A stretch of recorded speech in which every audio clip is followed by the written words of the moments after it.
Hello everyone.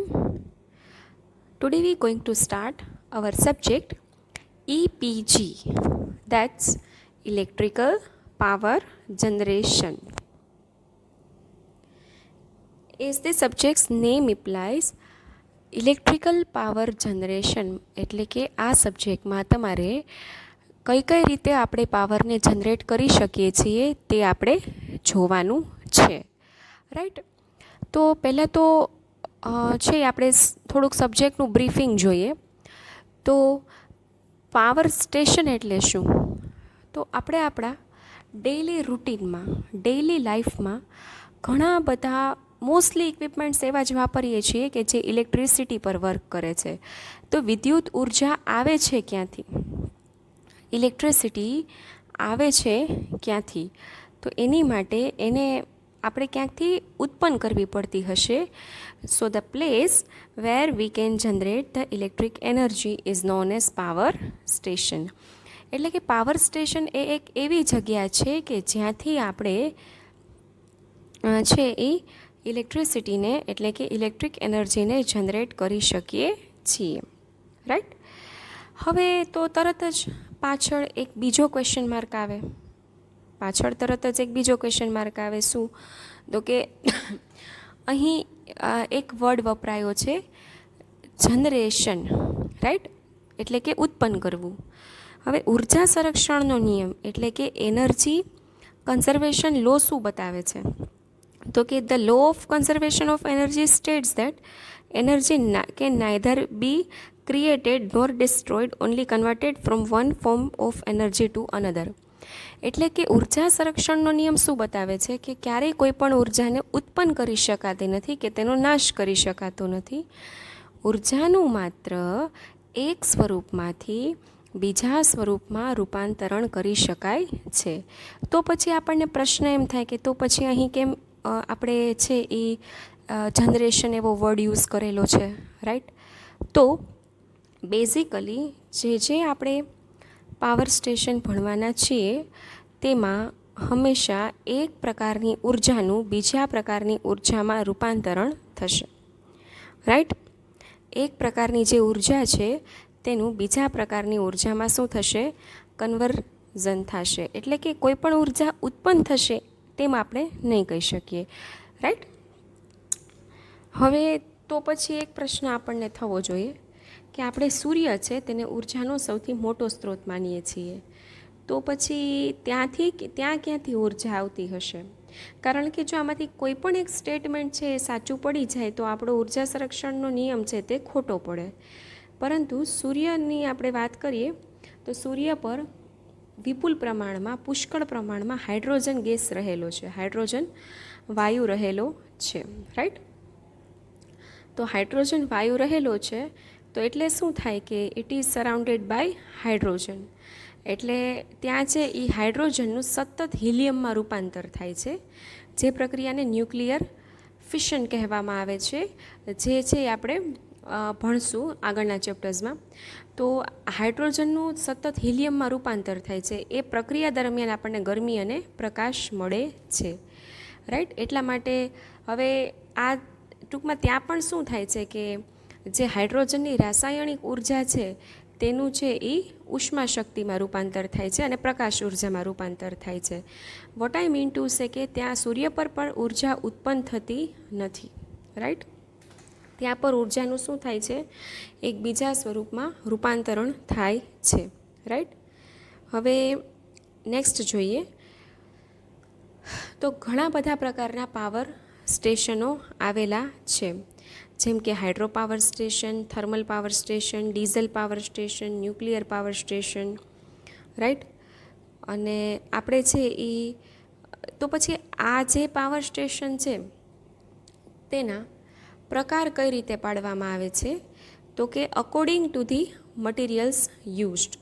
જે પ્રમાણે આપણે રો મટીરિયલ આપીએ છીએ તે પ્રમાણે તેના પ્રકાર પાડવામાં આવે છે. જે રીતે થર્મલ છે, હાઇડ્રો છે, ન્યુક્લિયર છે, સોલાર છે, વિન્ડ છે, કેપ્ટિવ છે. જો તમે આપણે એક જોતા જઈએ તો થર્મલ છે તો થર્મલમાં આપણે છે એ કોલસો અથવા ઓઇલ કે ગેસ યુઝ કરશું. હાઇડ્રોમાં પાણી યુઝ કરશું, ન્યુક્લિયરમાં ન્યુક્લિયર પદાર્થો યુઝ કરશું, વિન્ડ છે એમાં પવન યુઝ કરશું, સોલારમાં સૂર્યની એનર્જી, અને કેપ્ટિવ એટલે બાયોમાસ, બાયોગેસ, બરાબર, એ બધી જે ઉર્જાના વૈકલ્પિક સ્ત્રોતો છે તેનો ઉપયોગ કરી અને આપણે પાવર પ્લાન્ટને ઓપરેટ કરી શકીએ છીએ. તો એ પ્રમાણે છે એના નામ આપવામાં આવ્યા છે. તો અકોર્ડિંગ ટુ ધેટ તમારા આ સબ્જેક્ટમાં ટોટલ છે એ તમારે 5 ચેપ્ટર ભણવાના છે, બરાબર. અને જે છઠ્ઠું ચેપ્ટર છે એ રિન્યુએબલ એનર્જી સોર્सेस પર છે. તો પહેલું ચેપ્ટર છે એ તમે થર્મલ પાવર સ્ટેશન ભણશો, સેકન્ડ છે એ હાઇડ્રો પાવર સ્ટેશન છે, થર્ડ જે છે તે ન્યુક્લિયર પાવર સ્ટેશન છે, ફોર્થ જે છે એ સોલાર પાવર સ્ટેશન છે, પછી ફિફ્થ જે છે એ વિન્ડ પાવર સ્ટેશન છે, અને જે સિક્સ્થ વન છે એ કેપ્ટિવ પાવર સ્ટેશન થશે, right. Today we going to start hydro power station. So basically what is hydro power station? તો તમે લોકો જાણો છો તેમ અહીં નામ જ બતાવે છે હાઇડ્રો. તો હાઇડ્રોનો જે એક અર્થ છે એ પાણી થાય છે, એટલે કે અહીં રો મટીરિયલ તરીકે પાણી છે એ યુઝ કરવામાં આવતું હશે, રાઈટ. તો એકચ્યુઅલી આમાં છે એ આપણે એવું કહી શકીએ, the place from where we can generate electrical energy using water is known as hydro power station. એટલે કે એવી જગ્યા કે જ્યાં આપણે પાણીનો ઉપયોગ કરી અને વિદ્યુત ઉર્જા ઉત્પન્ન કરી શકીએ છીએ તેને આપણે હાઇડ્રો પાવર સ્ટેશન કહીએ છીએ, રાઈટ. હવે તો પછી આગળ આપણે અત્યારે એ સ્ટાર્ટ કરીએ છીએ કે તો પછી આ પૂરેપૂરી પ્રક્રિયા થાય છે કઈ રીતે, રાઈટ. તો આ જે પૂરેપૂરી પ્રોસેસ છે એ કઈ રીતે થાય છે.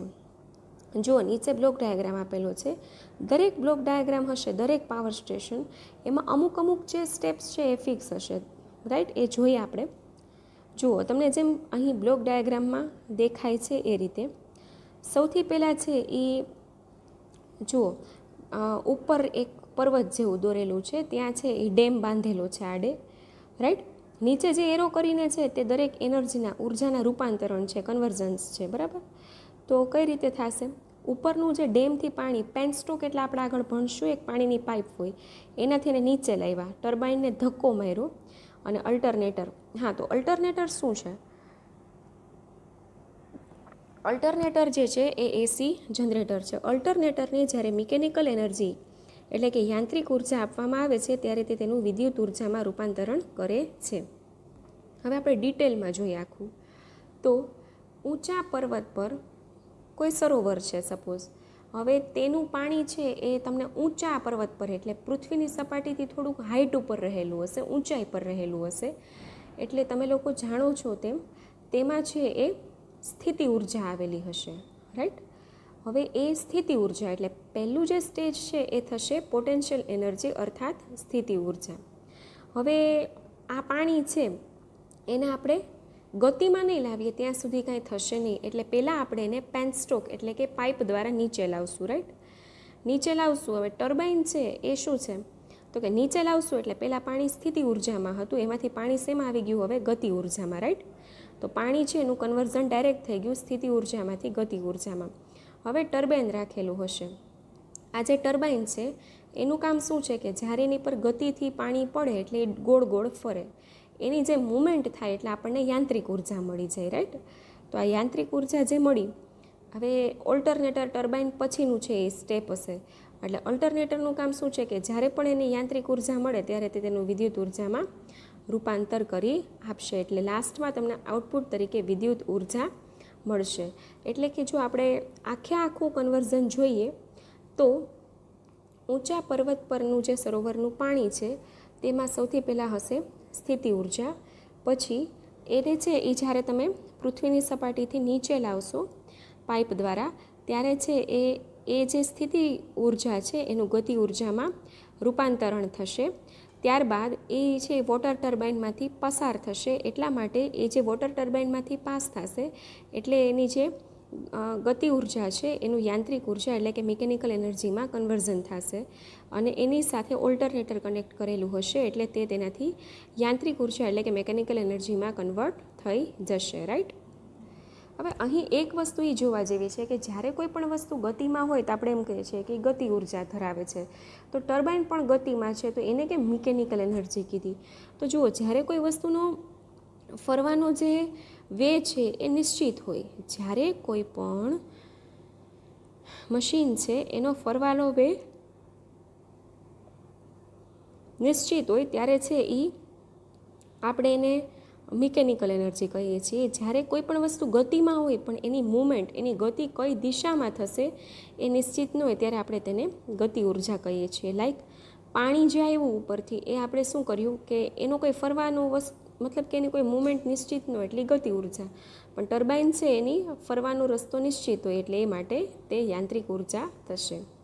So this is all about hydro power station energy conversion, કે કઈ રીતે એક ઉર્જામાંથી બીજી ઉર્જામાં તેનું ટ્રાન્સફોર્મેશન અથવા રૂપાંતરણ થાય છે. તો હવે આપણે જોઈએ કે આ જે હાઇડ્રો પાવર સ્ટેશન છે એના એડવાન્ટેજીસ અને ડિસએડવાન્ટેજીસ, એટલે કે ફાયદાઓ અને ગેરફાયદાઓ.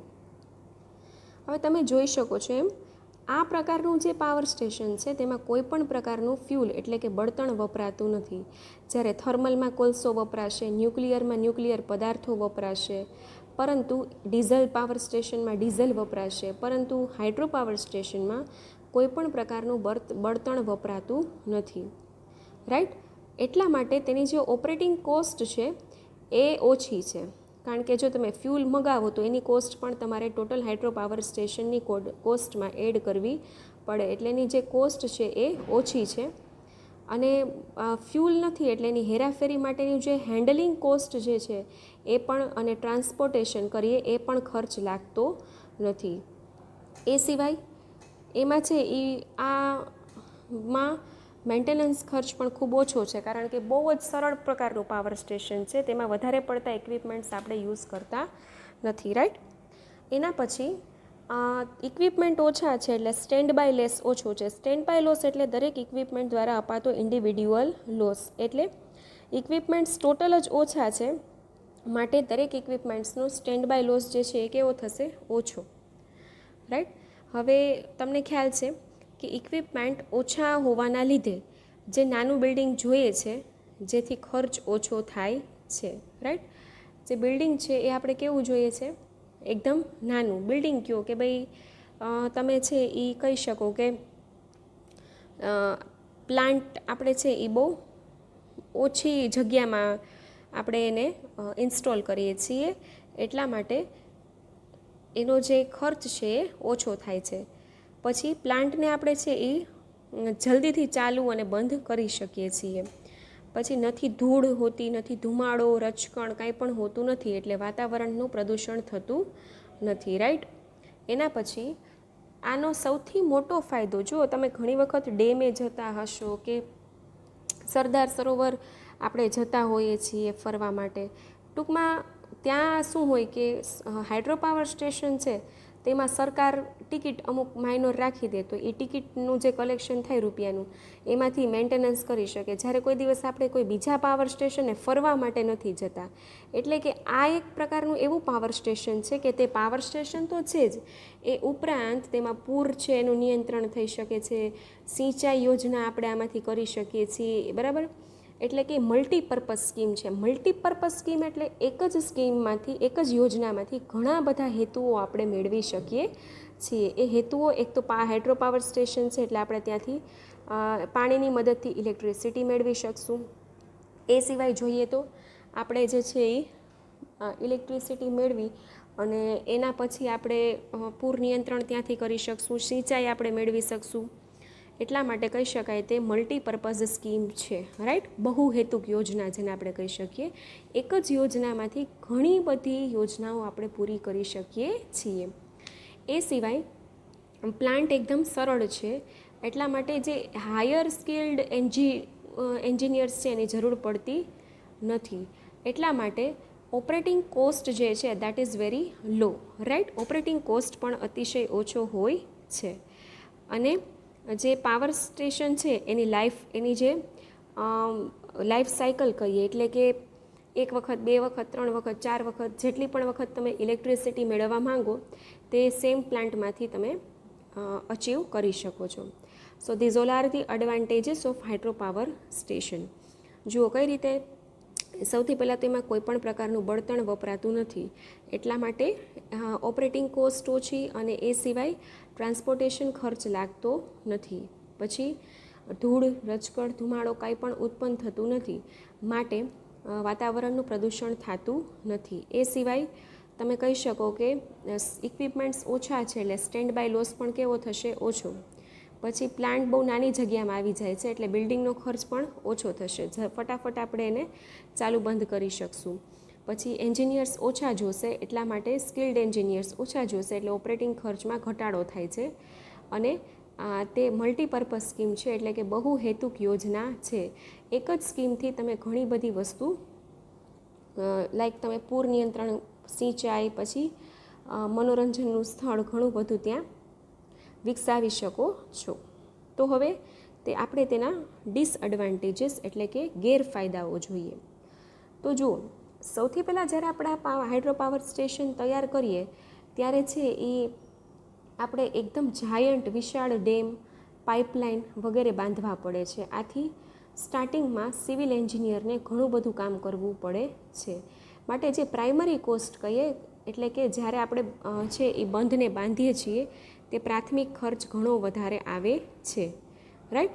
પછી તમે જોયું તેમ કે ઊંચા પહાડી પ્રદેશ પણ પાણી છે એ સ્ટોર હોય છે.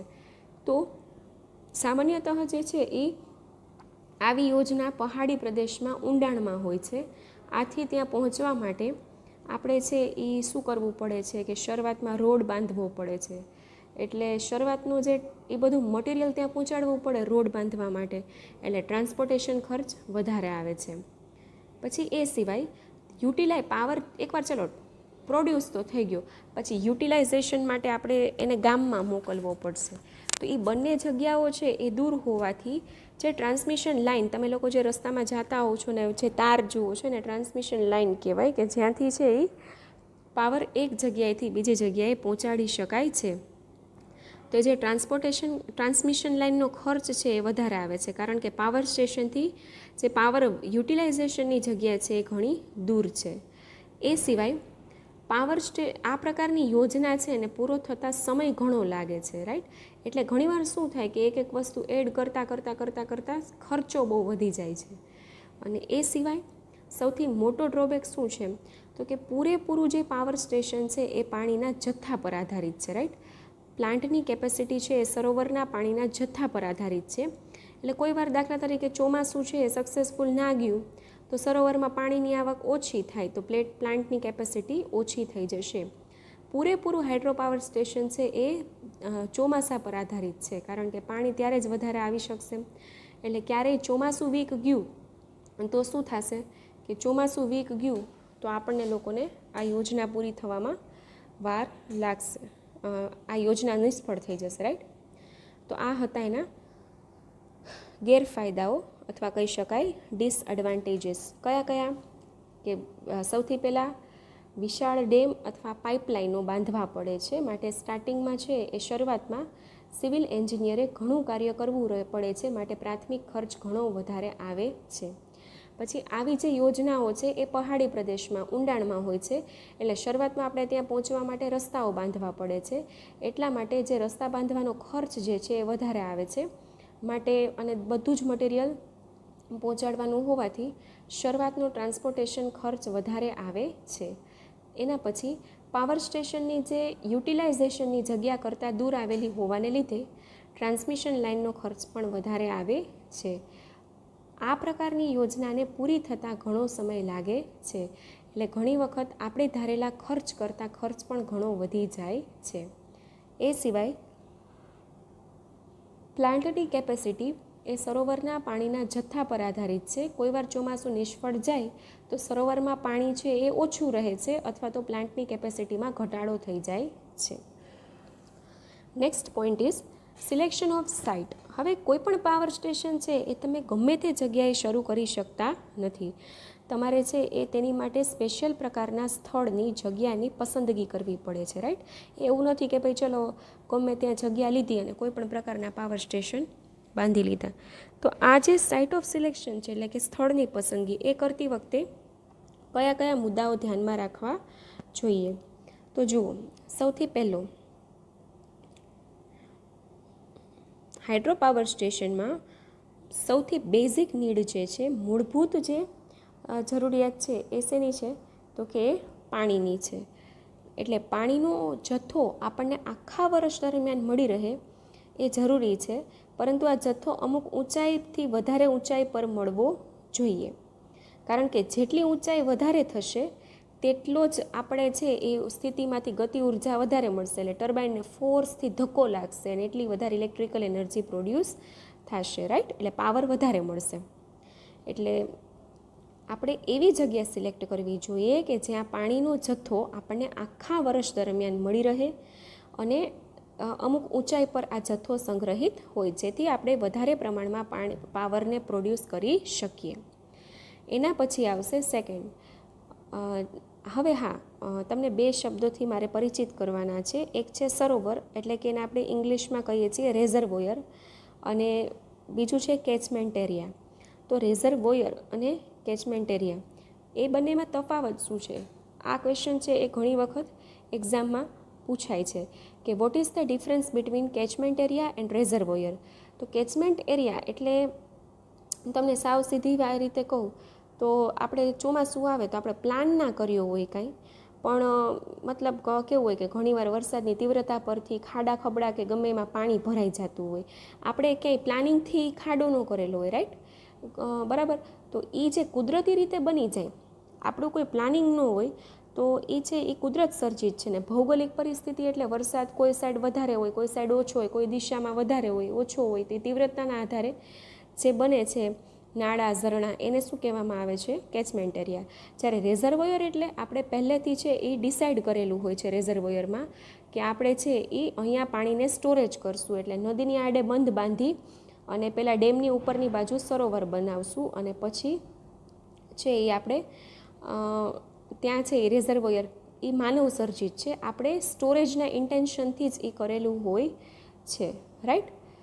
હવે જોજો, આપણે ગમે એટલો કેચમેન્ટ મતલબ રેઝર્વોયર છે એમાં આપણે કેચમેન્ટ એરિયાનું જે પાણી છે એ પાઇપલાઇનથી લાવી દેશું અને છેલ્લે રેઝર્વોયરનું પાણી યુઝ કરશું, રાઈટ? એટલે ટૂંકમાં એટલું યાદ રાખો કે કેચમેન્ટ એરિયા એટલે વરસાદ, કેચમેન્ટ એરિયા જે છે એ કુદરત સર્જિત છે, જ્યારે રેઝર્વોયર છે એ માનવ સર્જિત છે, રાઈટ?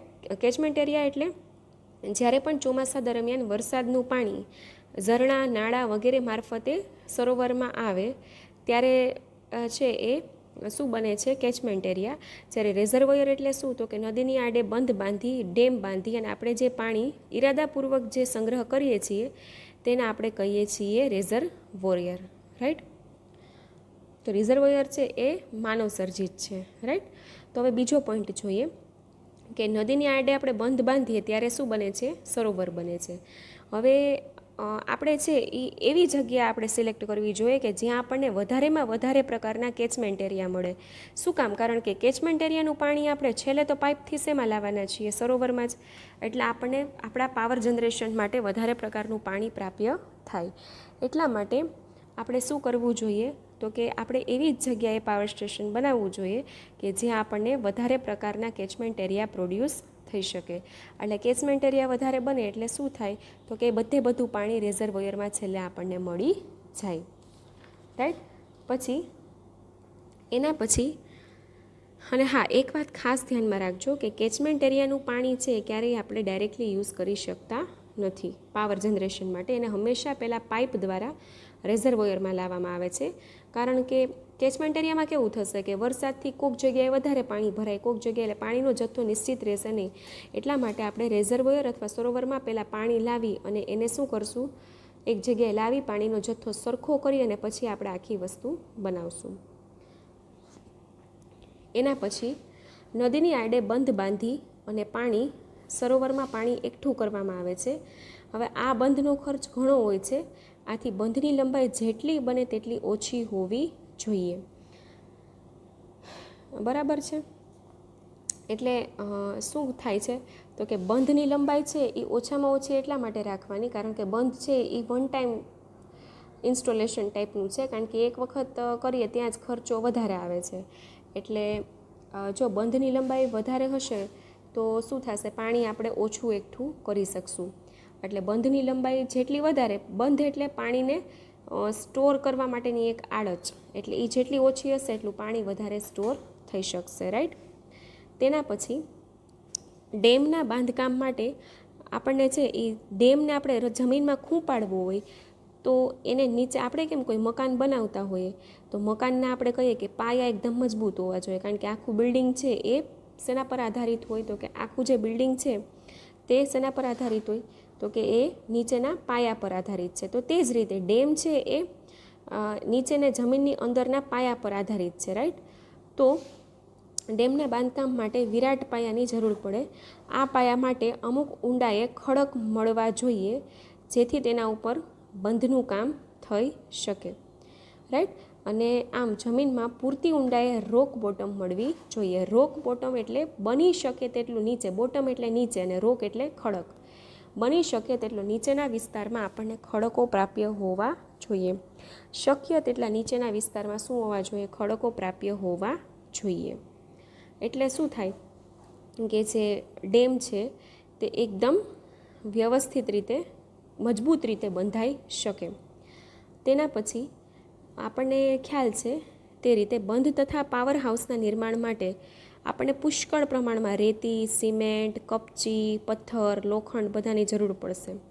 માટે આ જે જથ્થો છે એ સાઇટ પર પહોંચી શકે તેમ હોવો જોઈએ, રાઈટ.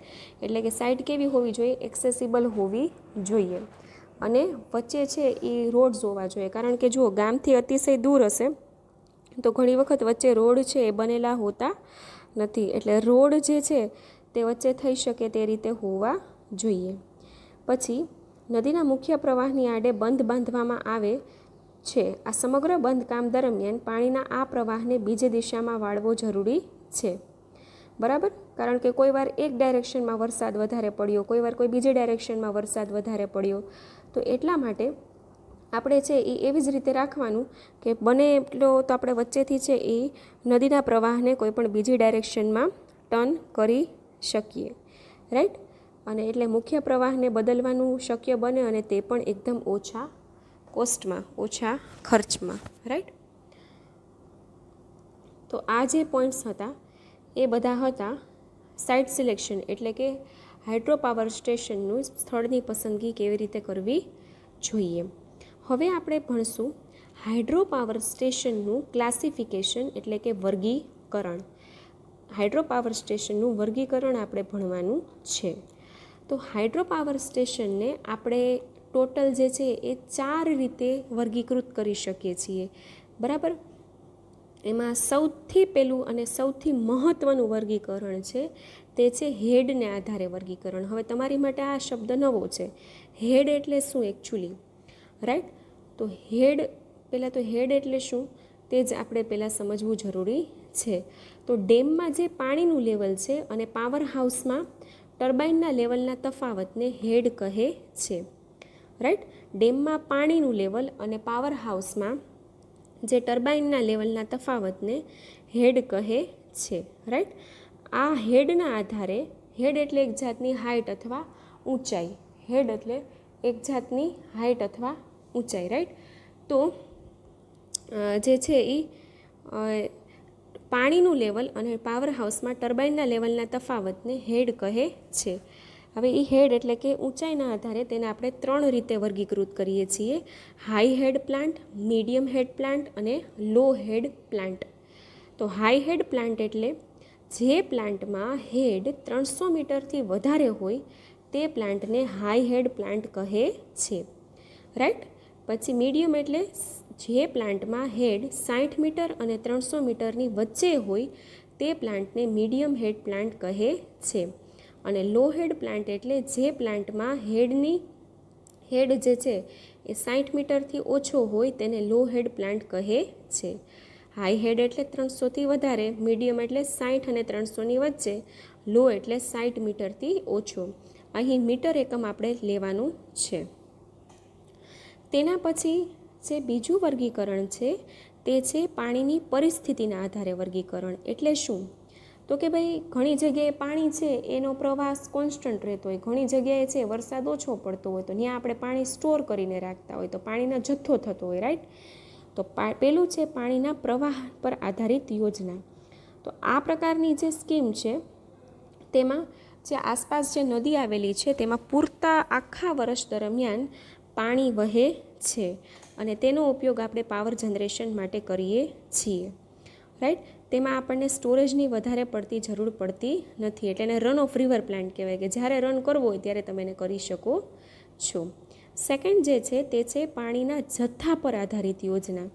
એટલે આ પ્રકારની સ્કીમમાં શું થશે તો કે સમગ્ર વર્ષ દરમિયાન પાણીનો જથ્થો હોતો નથી, એટલે આપણે શું કરવું પડે છે તે મોટા સરોવર એમાં હોવું જરૂરી છે, એટલે પાણીને સૌથી પહેલાંથી સ્ટોર કરી રાખવું પડે છે. ત્યારબાદ છે પંપ સ્ટોરેજ યોજના. એટલે કે પંપ સ્ટોરેજ, પમ્પિંગ કરવું એટલે શું તો કે પાણીને વેગ આપવો, ધક્કો આપવો. એટલે પાવર સિસ્ટમમાં જ્યારે લોડ ઓછો થઈ જાય છે ત્યારે છે એ આપણે શું કરીએ છીએ કે પાણી છે એ ફરીથી ઊંધું, એટલે કે મતલબ કે પહેલાં આપણું કામ શું હોય કે સરોવરમાંથી પ્લાન્ટ તરફ પાણી લાવવું.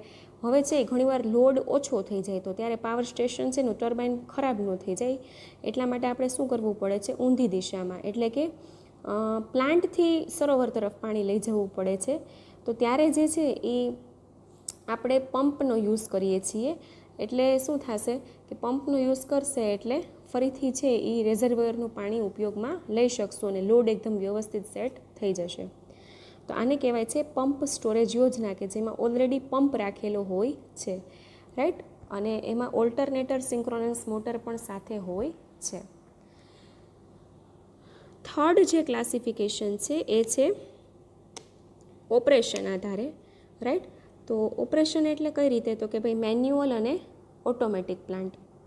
મેન્યુઅલ ઓટોમેટિક પ્લાન્ટ, તમે નામ પરથી જ તમે થોડો ઘણું ગેસિંગ વર્ક કરી શકો છો. મેન્યુઅલ એટલે શું તો કે આમાં જે યંત્રો છે એ પોતાની જાતે ઓટોમેટિકલી ઓન ઓફ થશે નહીં, પરંતુ ઓપરેટર દ્વારા ચલાવવામાં આવે છે. જ્યારે ઓટોમેટિક એટલે શું તો કે આમાં બહુ માણસોની જરૂર પડતી નથી, પરંતુ એની જાતે પણ આવામાં પ્લાન્ટનું જે ઓપરેશન છે એ ઓટોમેટિક હોય છે, એટલે જેમાં માણસોની જરૂર આપણને ઓછી પડે છે, રાઈટ. હવે એના પછી છે ફોર્થ અને last classification, and that is છે એ લોડના પ્રકારના આધારે વર્ગીકરણ, રાઈટ. એમાં પડશે બેઝ અને પીક લોડ સ્ટેશન, રાઈટ.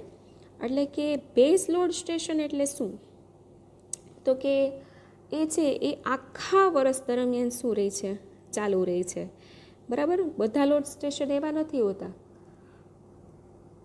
કે જે આખા વર્ષ દરમિયાન ચાલુ રહે, જ્યારે બેઝ લોડ સ્ટેશન છે એ આખા વર્ષ દરમિયાન ચાલુ રહે છે અને મોટા ભાગનો લોડ આપણને બેઝ લોડ સ્ટેશનમાંથી જ મળે છે.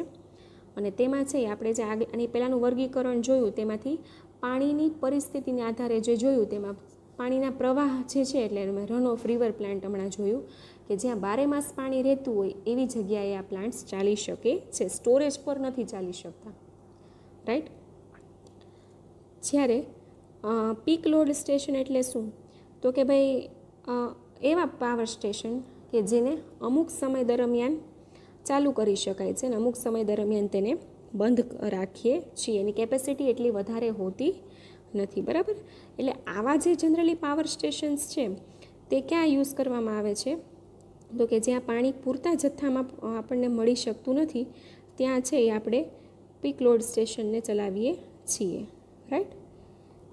કે જ્યાં પાણી આપણે પહેલેથી સ્ટોર કરેલું હોય. તો these are the 4 classification of hydro power station. કયા જોયા આપણે તો કે હેડને આધારે હાઈ હેડ, મીડિયમ હેડ, લો હેડ, પાણીની પરિસ્થિતિના આધારે પાણીના પ્રવાહ પર આધારિત યોજના, પાણીના જથ્થા પર ને પંપ સ્ટોરેજ યોજના. અને જે થર્ડ જે છે તે ઓપરેશનના આધારે એટલે કે મેન્યુઅલ અને ઓટોમેટિક. અને જે ફોર્થ વન છે તે લોડના આધારે એટલે કે બેઝ લોડ સ્ટેશન અને પીક લોડ સ્ટેશન, રાઈટ. હવે આપણે list of hydro power stations જોઈએ that are situated in Gujarat, એટલે કે ગુજરાતમાં આવેલા હાઇડ્રો પાવર સ્ટેશન્સ કયા છે તેનું આપણે બ્રીફિંગ થોડુંક જોઈએ. તો આપણે જે પેલું જે સ્થળ છે એના પછી જે સેકન્ડ જે છે તે યુનિટની સંખ્યા અને ક્ષમતા, પાવર હંમેશા મેગાવોટ એટલે કે 10⁶ વોટમાં જ ઉત્પન્ન થાય છે, રાઈટ. અને થર્ડ જે છે એ કુલ ક્ષમતા આપેલી છે. તો સૌથી પહેલું જે સ્થળ છે એ છે ઉકઈ. ઉકઈમાં ટોટલ છે ને 75 મેગાવોટના ટોટલ 4 પાવર સ્ટેશન આવેલા છે. એટલે 75 4 કરશો એટલે ટોટલ ત્યાંથી તમને પાવર મળી જશે 300 મેગાવોટ, રાઈટ. તેના પછી ઉકઈ લેફ્ટ બેંક કેનાલ છે, બરાબર. તો ઉકઈ લેફ્ટ બેંક કેનાલ જે છે તે એકચ્યુઅલી કેવી રીતે છે કે ઉકઈ જે છે ને તે સુરત જિલ્લામાં તાપી નદીની ઉપર છે, ઉકઈ ડેમ પાસે આવેલ છે. અને આ જે ઉકઈ લેફ્ટ બેંક કેનાલ જે છે ને એ તાપી પર જ છે, પણ એ ઉકઈ ડેમની ડાબી બાજુ આવેલું છે, એટલે એને લેફ્ટ કેનાલ કહેવામાં આવે છે, રાઈટ.